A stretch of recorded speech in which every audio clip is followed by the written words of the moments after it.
What would you do if your child noticed something everyone else chose to ignore? Comment below. Would you step in or would you stay silent? The downtown restaurant hummed with its usual symphony of chatter, laughter, and the clinking of glasses. Waiters weaved between tables with trays of sizzling food, and couples toasted with raised glasses. In one corner, Daniel sat with his 10-year-old daughter, Emily, enjoying a quiet dinner that had become their little tradition. Emily's sneakers swung above the floor as she played with her macaroni, giggling at her own balancing act. "Look, Daddy," she whispered, balancing a noodle on her spoon before letting it tumble back onto her plate. Daniel chuckled, shaking his head. "That's some talent. Maybe I should sign you up for the circus." "Only if you're the clown, Daddy. You'd have to wear the big shoes." Her laughter filled the air, and for Daniel, it was the only music he ever needed. Since his wife's passing, raising Emily had become both his greatest challenge and his greatest joy. Every small laugh, every inside joke, every dinner like this, it was his reminder that even in an imperfect world, they could still create moments of peace. But peace never lasts forever. Emily suddenly froze, her fork stopping midair. She tugged at Daniel's sleeve, her voice low but firm. "Daddy," she looked scared. Daniel followed her gaze. Near the bar, a young woman stood cornered against the wall, her eyes wide, her back pressed tight as though she had nowhere else to go. Two men flanked her, leaning too close, their laughter sharp and mocking. One reached for her arm. She tried to sidestep, but the man blocked her way. Daniel's jaw tightened. Around the room, people had noticed. He could see in the way diners glanced up, then quickly back at their plates, pretending not to hear. A man scrolled on his phone as if it were a shield. A couple whispered nervously, but did nothing. Even the waiters froze, unsure whether to intervene. The silence was louder than the laughter. Emily's voice trembled as she whispered again, "Why isn't anyone helping her?" Her words hit Daniel harder than he expected. He had seen this before, in different places, in different uniforms,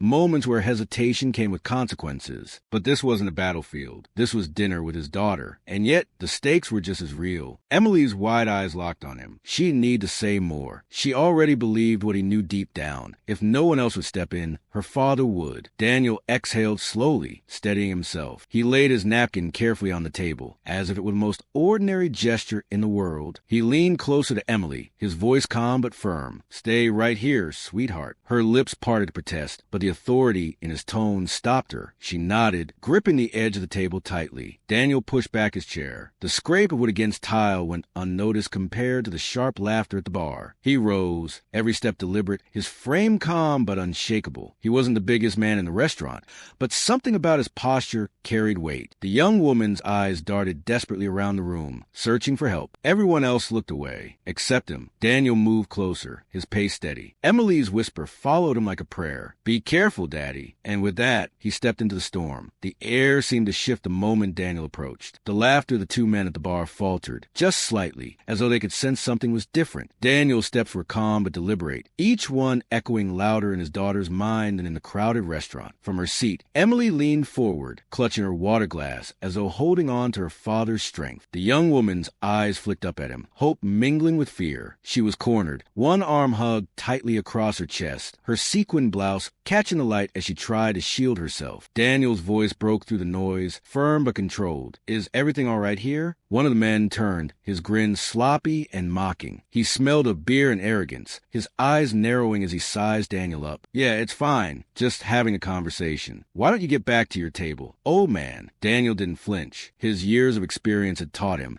that sometimes calmness was more powerful than aggression. He shifted his gaze to the woman. "Do you want to be here?" Her lips trembled, and her head moved in the slightest shake. That was all Daniel needed. He stepped closer, his frame a silent shield between her and the men. "Then she's leaving." "Now." The second man scoffed, his tone edged with hostility. "Who do you think you are? Some kind of hero? You don't know who you're messing with." Daniel's jaw clenched, but his voice stayed even. "I'm a father," he said quietly, "and my daughter is watching. So let's not make this uglier than it has to be." The first man chuckled, but uneasily this time. There was something in Daniel's eyes that unsettled him. Not bravado, not bluster, but the steady conviction of someone who wouldn't back down. The woman edged close to Daniel, her voice barely audible. "Please, I just want to go." Daniel nodded slightly, positioning himself so she could step behind him. "Then go." You're safe. For a moment, the two men looked ready to push back, but the shift in the room was undeniable. People had noticed now, other diners whispering, some even raising their phones to record. The cowards who once laughed too loudly now found themselves exposed under the weight of silent judgment. The men cursed under their breath, one throwing his hands up in mock surrender. Fine, whatever. She's not worth it anyway. They slunk back toward the bar, muttering, but not daring to look Daniel in the eye. The young woman exhaled sharply, relief shaking through her frame. "Thank you," she whispered, clutching her bag. Her hands trembled, but her eyes glistened with gratitude. Daniel gave a small nod. "Do you have someone you can call? A friend? A cab?" She hesitated. I'll call a ride. Just thank you for not looking away." He watched her disappear toward the exit, her silhouette framed by the glowing sign above the door. Only then did Daniel let his shoulders relax. He turned, scanning the room until his eyes found Emily's. She was standing now, tears shining in her eyes, pride written across her small face. When he walked back, she didn't wait. She ran straight into his arms, holding him tight. "You did it, Daddy," she whispered. "You didn't let her be alone." Daniel pressed a kiss to her hair, his heart tightening. He hadn't done it for recognition. He hadn't done it to prove anything. He did it because Emily was watching, and he knew she would carry this moment with her long after the night ended. As they sat back down, Emily's macaroni had grown cold, but she didn't care. She only looked up at her father with a new kind of awe, and for the first time in a long while, Daniel felt something stir in his chest, something more than duty. It was hope. The night after the restaurant incident stretched on longer than Daniel expected. Once he and Emily got home, he tucked her into bed, kissed her forehead, and whispered, "Proud of you, kiddo. You saw something others didn't." She fell asleep quickly, her breathing soft and steady,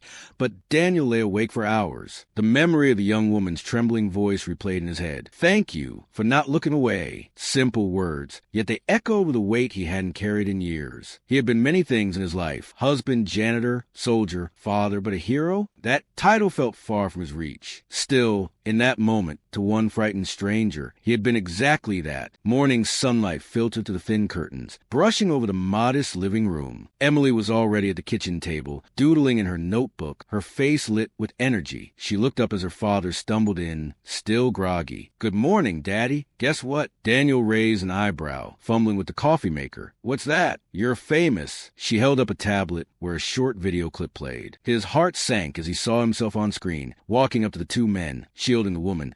His words captured for the whole world to hear. "I'm a father, and my daughter is watching." It had gone viral. Thousands of comments poured in beneath the video. "We need more men like this." This gave me chills. The way he said that, "I'm crying." Daniel's face flushed. He wasn't used to attention. He preferred being invisible, unnoticed. But now the world seemed to know him, and his daughter looked at him like he was larger than life. Before he could process it further, his phone buzzed. An unknown number flashed across the screen. Hesitant, he answered, "Mr. Hayes?" The voice on the other end was soft but steady. "This is Claire, the woman from the restaurant." Daniel straightened, glancing at Emily, who was watching curiously. "Are you all right?" "I am, thanks to you," she said. Her voice carried a quiet strength now. "I just wanted you to know, you changed something for me. I've lived a long time keeping my head down, thinking no one would ever step up if I needed help. But you proved me wrong, and I don't want to forget that." Daniel swallowed, unsure how to respond. "I only did what anyone should have done." "But not everyone did," she replied gently. "Only you did." Emily tugged at his sleeve, whispering loudly enough for Claire to hear. "Daddy's a hero, isn't he?" Claire chuckled softly. "He is. Don't let him tell you otherwise." The call ended soon after, but Daniel remained still, staring at the phone in his hand. Emily leaned against him, her smile wide. "You see? I told you last night, you can make people smile. You can make a difference." For the first time in years, Daniel believed her. The way his routine,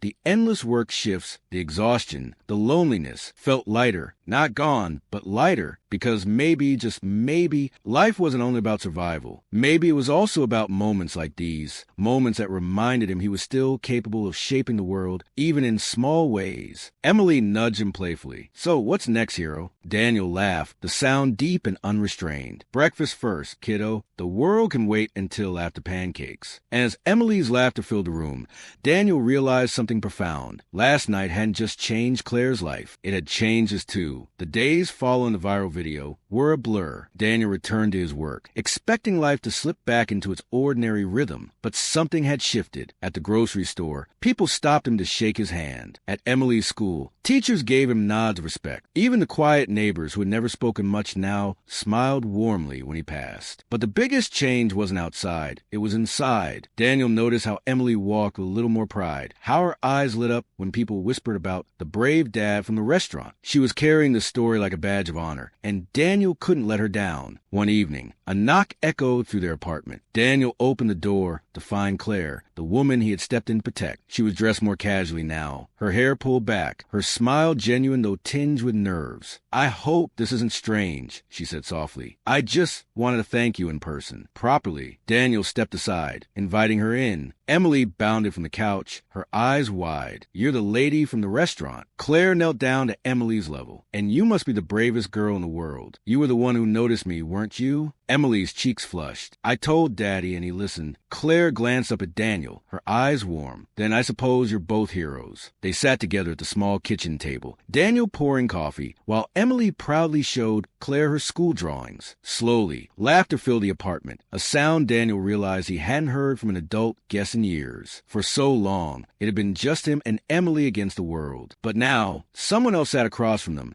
not out of pity, but out of gratitude, respect, and something more. As the evening stretched on, Claire finally set her mug down. Her expression softened. "You may not realize this, but what you did that night, it gave me courage. I've been living in fear of standing up for myself, of believing I deserve to be treated with dignity. Watching you, hearing you say you did it because your daughter was watching, made me realize I can't stay silent anymore. I want to live differently." Daniel shifted, humbled. "I wasn't trying to inspire anyone.